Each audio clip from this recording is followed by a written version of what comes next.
Well, good day, folks, and welcome back to The Secret Solved. This is a program where I look through the back of the book of The Secret created by Byron Price and look for clues that might assist us in solving a puzzle. Today, on episode number 59, I'm up to the Dixie Pixie. The Dixie Pixie, or a Dixie Pick, hmm, you're going to see a Dixie Pick, see? So we have to figure out which picture about Dixie do we need to look at. And the subtitle for the Dixie Pixie is the Flatuous Antebellum. Well, we know what the antebellum is. Maybe it's the belly we're talking about. All right, folks. Well, first off, a little humor. So when they first told me about the Dixie Pixie, you have the Dixie Pixie on a street sign. So I obviously thought they were talking about the General Lee, sometimes referred to as simply the General. It's an orange 1960 hazard by characters the Duke Boys, Bo and Luke, along with cousins Coins in season 5, because Bo and Luke were holding out for more money that season. Anyway, it is known for its signature horn, its police chases, stunts, and especially its long jumps. Long Island, long jumps. Anyway, and it starred some people when I was a musician. Uh, the idea of the General Lee was developed from the bootlegger Jerry Rushing's car, which was named for Lee's favorite horse, Traveler. Traveler was also the name of a car in Moonrunners, the 1975 movie that preceded the Dukes of Hazzard. Okay, well, I've had my fun talking about the General Lee car and the series, but if you want a good situational comedy that is related to a Lee and may have a fat sheriff, well, I don't know. Was Roscoe P. Coltrane fat? I don't know. All right, moving on to more content. The Okay, so we talked about Bo, Luke, the Dukes of Hazzard. So this movie Moonrunners was a '75 action comedy.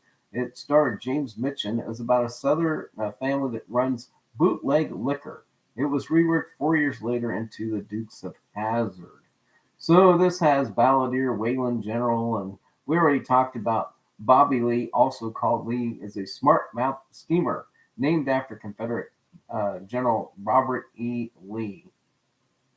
Okay, so if we look at the image figure and we take the cues that are given to us about a somebody that has a white beard, his goatee, and I think we may have talked about General Lee earlier, and so I'm not going to go into full detail about his uh, career and where he was and what he did and Lexington and Kentucky and Kentucky and Kentucky and Kentucky and Kentucky stuff about Lee. Okay, I'm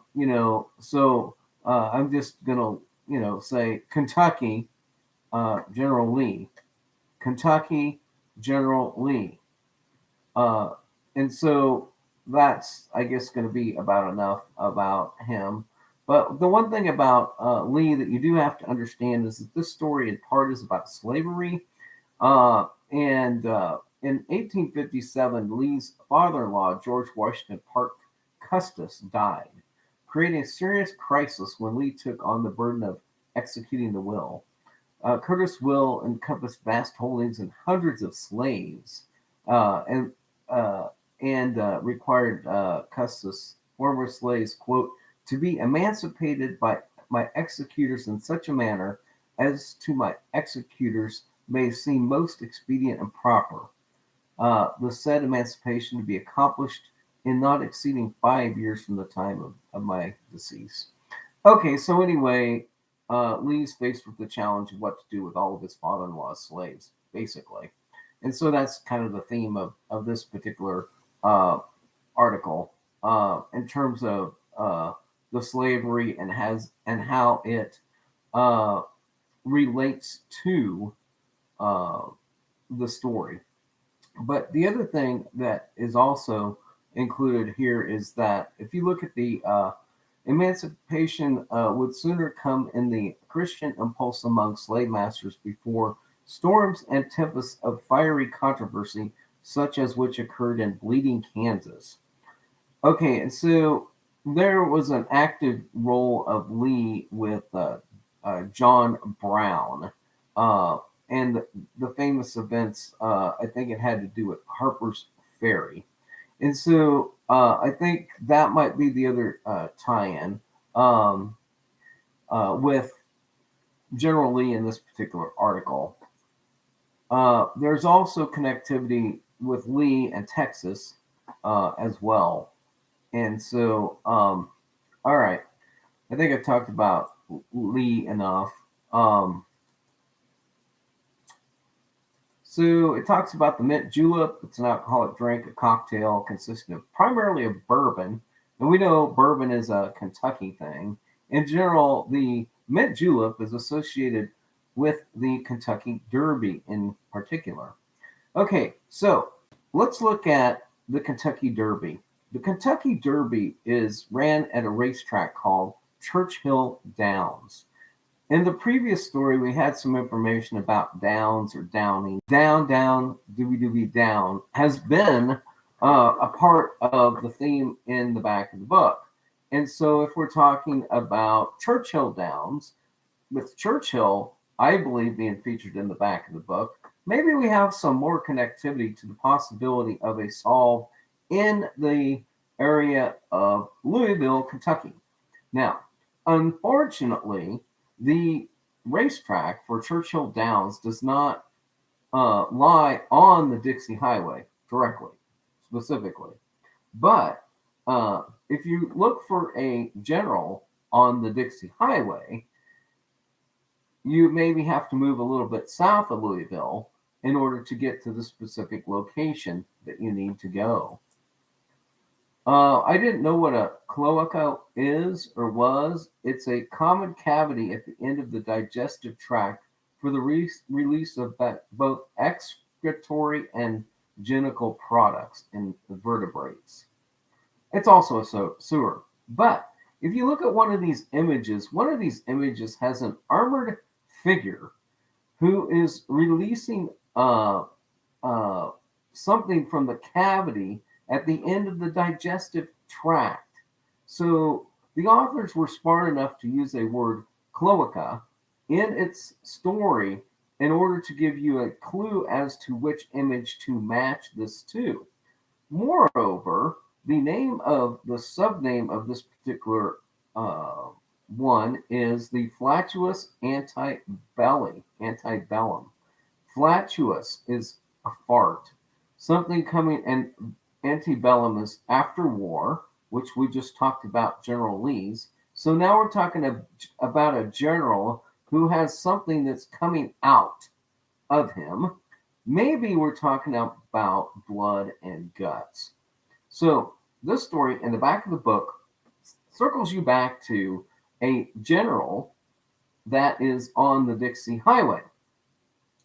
And if you look at the location of the Patton Museum, which is, by the way, the preeminent military armament uh, facility in the United States in terms of military history. And it's been at this location and was at this location in 1982, adjacent to Fort Knox. Okay, earlier we talked about Lindsay, and Lindsay possibly being the night mayor. And that was not more than 2 chapters ago. Well, I thought maybe that the night mayor was Lindsay himself. Adjacent to and in direct contact with the Patton Museum is the Lindsay Golf Course. So, also adjacent to the Patton Museum is the St. Patrick's Cemetery, which I think is also relevant. And 313 West is the Dixie Highway. Excuse me, 331 West. I'm sorry, 31 West, is the Dixie Highway. And you're on the West Dixie Highway. If there's a W in front of it. Okay? Now, the image of the Lee guy on the avenue. So they're covering up the avenue. Well, are we covering up Patton Avenue? Caldwell Avenue? Or perhaps Fayette Avenue? So I'm getting you pretty darn close to the site, in my opinion. Okay, let's continue on. So it mentioned the hush puppy in here, and I went two directions with the hush puppy. I went to the food, obviously, first. The first recorded use of the word hush puppy dates to 1899. It has no verified origin, but it was basically a fried food. The use of ground maize, corn, and cooking originated from the Native Americans who first cultivated the crop. One of these, of course, is the Cherokee Indians. The cornbread was popular during the American Civil War because it was inexpensive. So, the origins of the hush puppy as a food is one history. Hush puppies as a shoe, on the other hand, is a different story because it's an American brand of casual footwear made by the Wolverine Company, which is headquartered in Rockford, Michigan. The Hush Puppies brand was founded in 1958 following extensive work by Wolverine to develop a practical method of pigskin tanning for the U.S. military to use in gloves and other protective materials. Pigskin was soft and flexible. In just the previous chapter, we had talked about people butchering a fat hog, and I thought, well, maybe it was the Van Camp's idea, but maybe they were just really pointing us towards the skin of the hog instead. And so the casual lifestyle, okay, so they became popular in the 1950s and 60s. So, hush puppies as a shoe. And I think shoes are um, um, an important part of this. In popular culture, hush puppies claim their rubber soles saved the life of Rolling Stones guitarist Keith Richards, and this might be why Keith Richards has the hair that he does, when he accidentally touched his guitar against an underground microphone at the 1965 concert in Sacramento. Richards was knocked unconscious, but medics believe the crepe sold hush puppies was insulation that saved his. Um,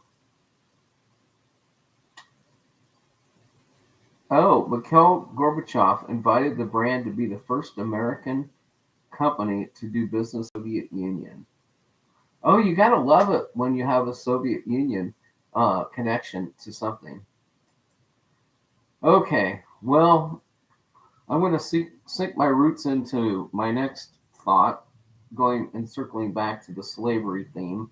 And when you understand that Uncle Tom's Cabin was mentioned in here, and that might be why I'm going to circle back to this. But so if you in 1977 was watching ABC television for its regular programming, you became terribly either interested in watching a miniseries or your TV viewing was screwed, depending on the series, because Roots was an American television miniseries. It was based on Alex Haley's 1976 novel Roots. And the reason I'm mentioning Alex Haley's 1976 novel Roots, because it's similar to or like an antithesis of the Uncle Tom's Cabin story, although it tells, instead of telling one story, it tells a different one. Alex Haley also had some, anyway. So this story tells of the West African Kunta Kinte, and it said in the story here, the mentioning of being whipped by a fishhook, studded flail, and I think this has to be the character they're referring to because it's a 1977 reference. This is when there's a famous scene in this miniseries where Kunta Kinte is whipped for not saying his name Toby, which was his given name by his slave master in this story, if you will.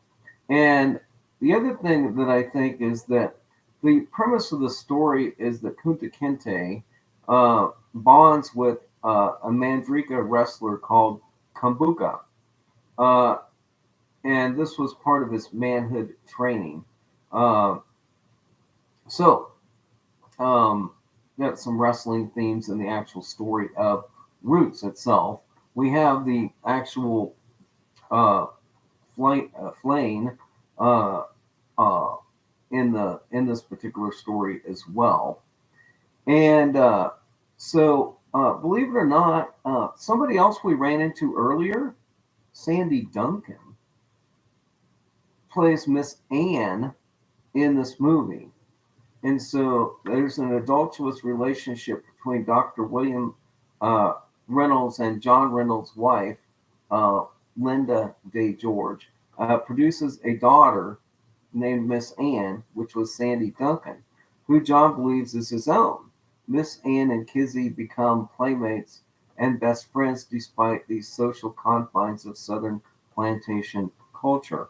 Miss Anne secretly teaches Kizzy to read and write, a skill forbidden to human chattel. And I'm just reading from Wikipedia, by the way.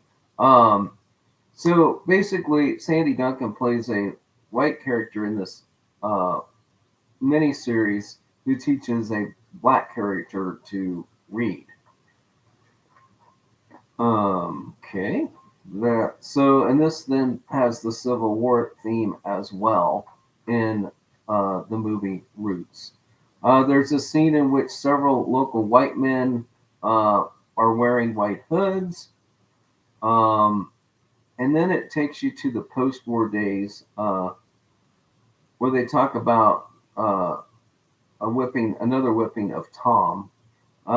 So on the night Tom was whipped, George unexpectedly to plot their next step. He reports that he has bought some land in Tennessee. And so basically the end of the movie, they overtake the plantation owner and move to Tennessee. So I looked up a whip, a knot. The type of whip that's used is called a knout, K-N, or a knot, K-N-O-U-T. And it's a heavy scourge-like multiple whip, usually made of a series of rawhide tongs attached to a long handle, sometimes with a metal wire or hook incorporated. The English word stems from a spelling pronunciation of a French translation of a Russian word, which simply means whip. So that that's a little history of that. Uncle Tom's Cabin is specifically mentioned in the book, and I think it's mentioned in the book to get us to the more recent Roots miniseries, but it's an anti-slavery novel by American author Harriet Beecher Stowe. It was published in 2 volumes and had a profound effect on slavery in the United States. So Stowe herself was born in Connecticut. She's English descent.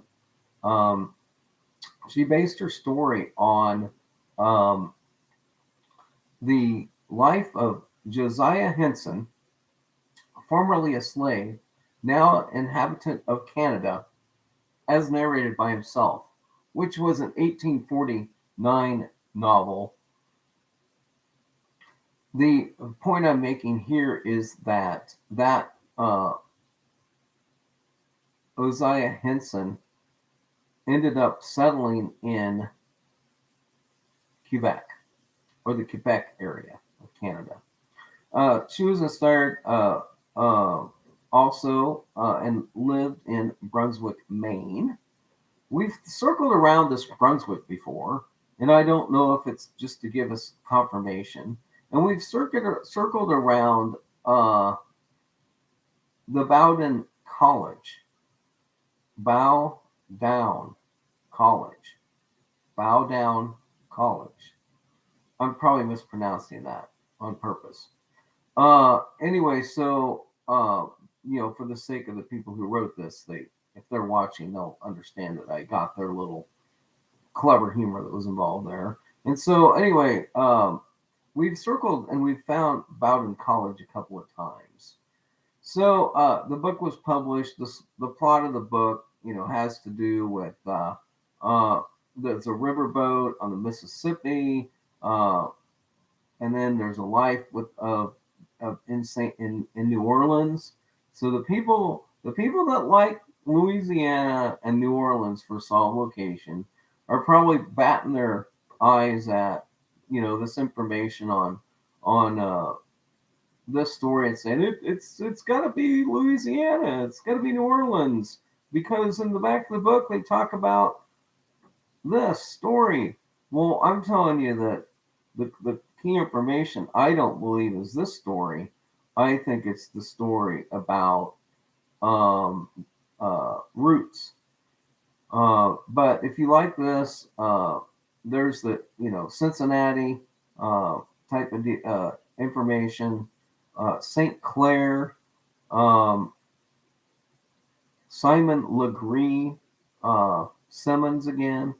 Simon. Every time we run into a Simon or Simons, I really like it. So anyway, you can read more about the novel, but I think it also is important to look at Harriet Beecher Stowe herself, who wrote this book, and she has some relationships that she purchased property near Jacksonville, Florida, in response to a newspaper article in 1873. In Duval County ever since. In all this time, I have not received even an inclivity from my native friends.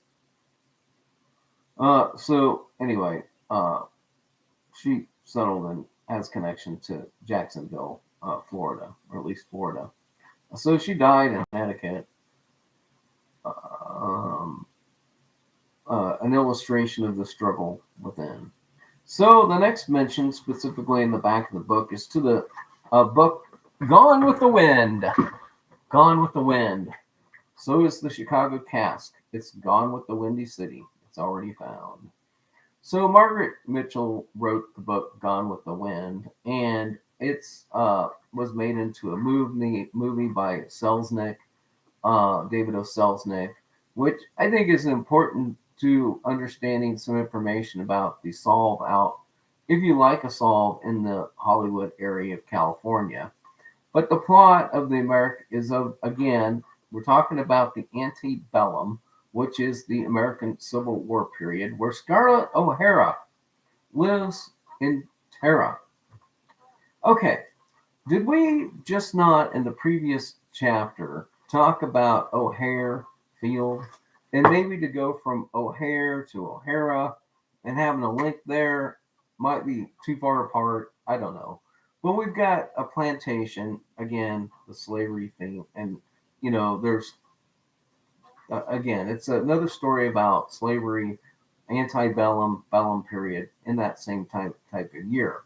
But specifically, the Atlanta campaign is mentioned here. And so there's a reference to Atlanta, Georgia. Coca-Cola is famously from Atlanta, Georgia. I don't know if there's a solve in Atlanta, Georgia. I just know that Atlanta comes up a few times in the back of the book. And so, we can go through all the different characters in here. But there's also a Kennedy, by the way. Scarlett dupes her younger sister, Sue Ellen's fiancé, the middle-aged and wealthy general store owner, Frank Kennedy, into marrying her by. So anyway, if you read the story of Gone with the Wind, I think there might be information in the back of the book. And by the way, in the movie Gone with the Wind, for the younger people who have never seen the movie, there's a famous stairway scene with Scarlett O'Hara. Okay, just Google it. Staircase scene, Gone with the Wind, and you'll see it. And this one has to do with Scarlett falls down a flight of stairs and suffers a miscarriage.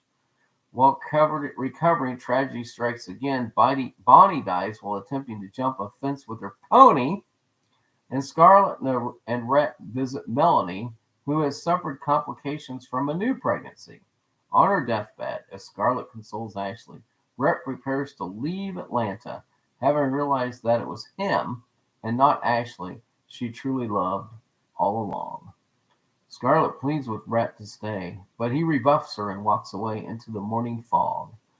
A distraught Scarlett resolves to return home to Tara, vowing to one day win Rhett back. So, Gone with the Wind, the movie's actually one of the most recommended films in film history. I think there's probably the Kennedy. There's reasons. So we've got a story here that has a Lee and a Kennedy. I'm not trying to belabor a point that they intersect each other. Margaret Mitchell.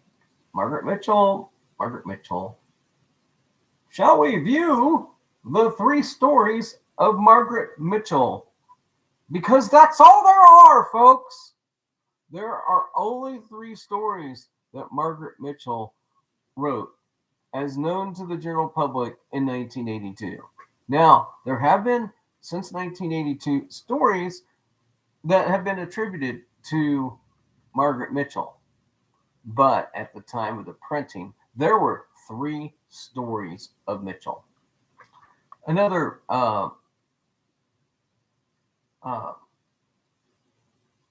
part about Margaret Mitchell. So the Atlanta Constitution reported that Maybelle Stevens and Eugene Mitchell were married at the Jackson Street mansion. Every time I run into a Jackson Street, I jump up and down. And here we have, in the back of the book, a specific mention of a book, Gone with the Wind. And if you realize who the author is, you can then say, oh, okay. Maybelle Stevens had studied at the Bellevue Convent. Does anybody know where the Bellevue Convent is? It's in Quebec. She continued her education at the Atlanta Female Institute. So her slippers were white satin wrought with pearls. Okay, so whose satin slippers are we putting okay, so whose slippers are we putting a cover over, lest the flower of the Southern womanhood besmirch her cotillion slippers? Oh, I think we're talking about these slippers. Or we're talking about Shakespeare's pantaloon. Okay, so you're going to have to go look up your history. Margaret Mitchell spent her early childhood on Jackson Hill, east of downtown Atlanta. She lived near her maternal grandmother. Okay, so she had this thing where it was fashionable at the time for her to wear pants instead of women's clothing. And she made up an imaginary friend called Little Jimmy, and she appeared as a boy until she was about 14, wearing pants as opposed to dresses.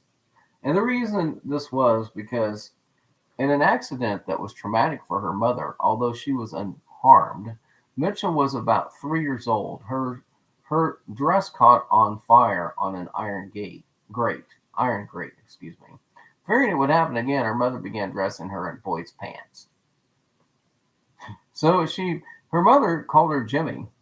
Anyway, uh, Mitchell went riding every afternoon with a Confederate veteran and a young lady of Bow age. She was raised in an era when children were seen and not heard, and was not allowed to express her personality by running and screaming on Sunday afternoons while her family was visiting relatives. But she didn't learn that the South had actually lost the war until she was 10 years of age. I heard everything in the world except that the Confederates lost the war. When I was 10 years old, it was a violent shock to learn that General Lee had been defeated. I didn't believe it when I first heard it, and it was indignant. I still find it hard to believe. So strong are childhood impressions. Her mother would swat her with a hairbrush or a slipper as a form of discipline. Okay, so I think this is, why they added the additional information in the story about the slipper so that we know that we got the right person. So I'm pretty sure we got the right person when we're talking about Margaret Mitchell, and that something about that is important. Local white newspapers printed unfounded rumors that several white women had been assaulted by black men, prompting an angry mob of 10,000 to assemble in the streets, pulling black people from the streetcars, beating, killing dozens over the next 3 years. And this is called the Atlanta Race Riots, by the way. Okay, so, or at least the first of several Atlanta uprisings, if you will. So she grew up in the South, had much to draw on for her experience. Um, so anyway, school life. She played a character in Shakespeare's Midnight Summer Dream. Is that where the pantaloon line comes from? I don't remember. Okay, moving on. So in dating, Margaret began using the name Peggy at Washington Seminary, maybe Washington Square. Anyway, she found an icon for herself in the mythological winged horse Pegasus that inspired poets, and she became a member of the Atlanta Society. In the Gin and Jay style of the times, she did her flapping in the 1920s. Oh, I bet she did some flapping. Uh, and uh, interesting note. So she was dating two men at the same time in 1922. One was Baron Red Upshaw, and the other one was John Robert Marsh. And John Robert Marsh was a copy editor from Kentucky who worked with the Associated Press. And Upshaw was an Atlanta boy, a few months younger than Mitchell, whose family moved to Raleigh, North Carolina in 1916. In 19 Upshaw was appointed to the United States Naval Academy, but resigned for academic deficiencies in 1920. So here's a Navy dropout. Didn't quite make the grade. Okay, so she became a reporter for the Atlanta Journal. Her house is called the Dump. We talked about possible relationship to a area that's a shanty town, if you will, or a place that's not so well to grow up. So her early works were Lost Lacin. She wrote The Big Four, Ropa Campaign, and Gone with the Wind. One of those is not a novel, but a short story, a novella, if you will. Okay, so that's who we're talking about. All right. Well, I couldn't help resist because I think when they make the reference in the article about sitcoms and feature films lobbying for the employment of only the fattest, most harmless sheriffs. Okay, so we're talking about sitcoms. Okay, and we're also talking about movies, and we're talking about a fat sheriff, the most charming moonshine running truckers, and the whitest, blondest, bustiest uh, Dixie Pixie Southern Belles. I think we're talking about the movie Smoking the Bandit. And Smoking the Bandit's a 1977 American road action comedy film with Burt Reynolds. Burt Reynolds, by the way, is featured on one of the magazines that it's in the back of the book on the newsstand. Sally Field, I think we talked about Sally Field before, but we had Marshall Field earlier, and then we had O'Hare Field, and then we had Soldier Field, and now we have Sally Field. But I think the fat, fun-loving sheriff that we're all striving to find is Jackie Gleason, because he was a sitcom star, first off, and then later became this jovial sheriff in a story about two bootleggers attempting to illegally transport 400 cases of Coors beer from Texarkana to Atlanta. So we're going from Texarkana to Atlanta.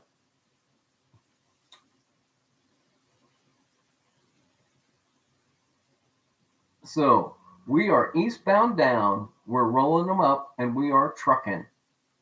We're going to get there. So the character that he played was Buford T. Justice, which was basically a guy that was chasing after the bandit that was bootlegging this beer. So the bandit attracts more police attention across Dixie as Snowman, which is Jerry Reed, by the way, and we're reading about Mitchell. Okay. Anyway, and so he gets on the thing, and eventually they make it, and they get the beer there. And at the end of the movie, they're offered a double down deal by Little Enos to run up to Boston and bring back clam chowder in 18 hours. Well, they escape by jumping in the Cadillac and leaving the racetrack. Okay, maybe this is where they get the racetrack reference up there in Quebec, because we did kind of have a mention of a Quebec connection here in this one. Well, I'm going to center my attention now on Jackie Gleason. Jackie Gleason, his real name is John Herbert Gleason. He's affectionately known as the Great One. He's an actor, comedian, writer, and he's also a composer. Among his notable film roles was Minnesota Fats. Oh, we had somebody playing pool earlier in the book of Minnesota Fats. And The Hustler with Paul Newman. So here's a guy who played pool not once, but twice in his movie career. And so as we continue on, Gleason was born February 26, 1916 at 364 Chauncey Street in Stuyvesant Heights, now Bedford, Brooklyn. He was named Herbert Walton Gleason Jr. He was baptized. He was in The Honeymooners, and this is the comedy part, the situation comedy part of the Fat Sheriff.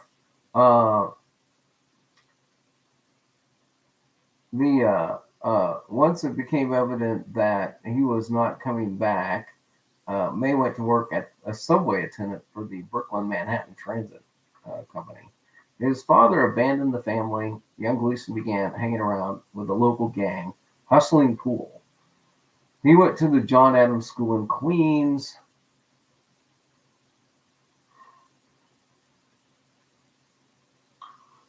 Gleason was only 19 years old when his mother died in 1935 of sepsis from a large neck carbuncle. It is a cluster of boils caused by bacteria infection, most commonly known as staph infection. and Jackie had tried to lance them. So, unfortunately, his mother died when he was only 19 by starting at a comedy club or a club. And so he has this long television career. He ends up having a show called the Jackie Gleason Show that ran from, was the second highest rated television show during 1954 to 55. And the thing about his show is that it had in the show a music interlude called That's a Plenty. And That's a Plenty is a Dixieland classic from 1914. So a jazz era 1914 was always part of the show that he has. Uh, Jackie Gleason was thought to or had claimed to have a photographic memory. Um, and he could read the script, watch the rehearsal, and do the take the next day. That would be nice to be able to do that. So Jackie Gleason also and Lucille Ball starred in a special called Two for Tea. Tea for two, two for tea. Uh, anyway, I think it's interesting that you have, again, Lucille Ball, Gleason. And this, again, is, Jackie, another Jackie Kennedy. All right, so he played a couple of other characters, maybe a boxer, a wrestler, or something along the way. All right, so that's Jackie Gleason. I guess we could talk a little bit about Burt Reynolds right now. I think I've talked about Burt Reynolds before, but he was in this movie, Burton Leon Reynolds Jr. He's a Leon. Again, anytime I find a Leon, I like it. He's part Cherokee. Anytime I find somebody that's Cherokee background, I kind of like that. He was in Fort Leonard, Missouri. We always have these stars that basically were born. And then, of course, he attended Florida State University on a football scholarship and played halfback. That's in Tallahassee, for those who don't know where Florida State is. And there's Seminole, which kind of looks like the horse and rider carrying a flag in the image from the 1980s. If you saw a Florida Seminoles football game, you would know that. But I'm not going to belabor the point. I'll let you get into that a little bit further. So anyway, the reason I mentioned that is because we're trying to figure out what college football games were played at the Seattle Kingdom, because they mentioned the college football games that were played at the Kingdom. And so let's see which ones we can find. So the first football and college football by extension game played at Kingdom occurred just after it opened in 1976 when the Washington Huskies, Husky, is that a dog? Team won 10-7 against the team of Husky alumni. So they got 20,000 people to come out to an alumni football game. Now, this might not have been considered a quote-unquote bowl game, but it's just kind of fun that's what. The Kingdom was ultimately not needed as the grandstand was completed in time for the team's first home game against the Stanford. Oh, that's the Washington. That's about Washington. Okay. The Kingdom also hosted a game between Washington State Cougars and the USC Trojans in 1976. I believe this to be like the second college-related game. Running back Ricky Bell rushed for 346 yards and set the Pac-8 single-game rushing record that day. In the late 70s, the Kingdom hosted both instances of a Pacific 10 Conference All-Star game called the Challenge Bowl, sponsored by the Olympia Brewing Company. Now, how Greek can we get? Well, I'm not going to go into the logo of the Olympia Brewing Company right now. We did talk about logos earlier. Look at the horseshoe. if you will. During the same period, the University of Puget Sound Loggers and Pacific Lutheran University Lutes also faced off with the Kingdom twice. But that's not really a bowl game. So I'm trying to figure out what bowl game they are actually referring to, and I haven't been able to pin it down. But if you like any of those, there they are. Volvo. All I'm going to say about Volvo is it's a Swedish company. The other thing I'm going to say about Volvo is the name of the, I think Gustav is one of the people here that's important. But the Volvo in 1980, we used to call these the snob cars. If you had a Volvo, you were what was called a snob. And I think they're going to tell you that is, and maybe we're talking about Snob Hill in um, San Francisco. But you were basically referred to as a snob in the 1980s if you drove a Volvo. And I think that they get to this by saying he is bounded to new to be near any Volvo with stars and bars bumper sticker and can be cited yearly, proudly guzzling bourbon in an Ivy League faculty club on Kentucky Derby Day. That's why I say you need to know that anybody that drove a Volvo was kind of considered a snob. If you want, the other thing about Volvo is I think they were early to the introduction of safety devices, and their Volvo wagon was considered to be one of the safest cars around. Later in the back of the book, we're going to get one of the least safe cars ever made, introduced to us by Ralph Nader, and an exploding gas tank on a highway in California. Well, that's coming up in the back of the book. So why not earlier tell us about one of the safer cars during this period of time? Um, I was looking at the hat that the image figure's wearing, and it appears to me that it's flying through the air, and it's basically in a military outfit. And you notice how the top of the torso and the arm positions are stretched out as if sort of reaching to be onto a cross. This is to give you the connection to the photography in Ben Eason's photograph to the image in which you need to relate the story to.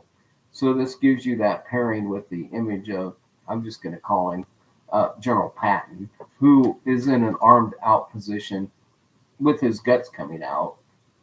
It tells you this story is about that image, and that's how you link the image directly to the other part of it.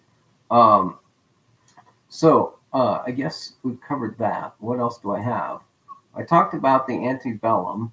So that's before a particular war. And I talked about, a Pixie. So we're talking about a pick. You see? We're talking about a pick. A pick. Well, if you're far enough ahead in understanding the solve for this location, you will realize I told you exactly where to dig by that comment. But if you're not up to speed on how you use certain image with this information to arrive at a pinpoint location, you might want to try the wagon wheel. All right, folks, that's going to conclude today's presentation on the Dixie Pixie, where we actually have a street sign pointing the way, as we did in other puzzles like Liberty, Liberty, Liberty, and Jackson, Jackson, Jackson. I'm not so sure how to tie it to Boston, but if we look at the streets where the Boston case was solved, we just need to find a cop. Oh, that's right. We're talking about Churchills and Coppsvilles and those kind of places. And if not for the fact that when you add all this together, you're on the trail to freedom. In the case of Harriet Beecher Stowe, they reached their freedom. In the case of Roots, they reached their freedom. And so it's not so hard to see what most all of these things were about when placed in appropriate context. Oh, the snowman. Remember the snowman in the movie? His name was the snowman. Well, there you are, the Cops Hill Burying Ground, Snow Hill, Church Hill. It's all about the hills. Oh, look, Michelangelo Street. Oh, my. Look at all these street names and how they kind of match up with the Papulo Park area. I've yet to come up with the exact match to Commercial Street, but perhaps that is also just the Freedom Trail. All right, folks, that concludes today's episode. I'm checking to see if anybody joined in. No passengers on today's train ride, so I'm going to end the stream now. I did it in less than an hour.